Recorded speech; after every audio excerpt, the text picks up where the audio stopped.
اعوذ باللہ من الشیطان الرجیم بسم اللہ الرحمن الرحیم۔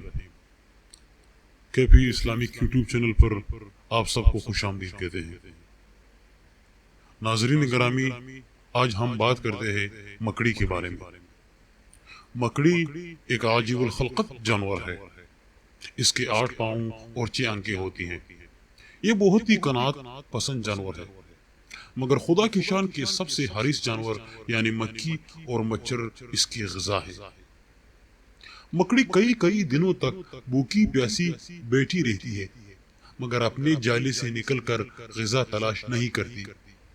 جب جالے کے اندر کوئی مکھی یا مچھر پھنس جاتا ہے تو یہ اس کو کھا لیتی ہے، ورنہ صبر و قناعت کر کے پڑی رہتی ہے۔ مکڑی کے فضائل میں یہ بات خاص طور پر قابل ذکر ہے کہ ہجرت کے وقت جب رسول اکرم صلی اللہ علیہ وآلہ وسلم غار سور میں تشریف فرماتے تو مکڑی نے غار کے منہ پر جالا تن دیا تھا اور کبوتری نے انڈے دے دیے تھے، جس کو دیکھ کر کفار واپس چلے گئے کہ اگر غار حرا میں کوئی شخص گیا ہوتا تو مکڑی کا جالا اور انڈا ٹوٹ گیا ہوتا۔ اسے حضرت علی رضی اللہ تعالیٰ عنہ سے روایت ہے کہ اپنے گھروں سے مکڑیوں کے جالوں کو دور کرتے رہو، کیونکہ یہ مفلسی اور ناداری کا باعث ہوتے ہیں۔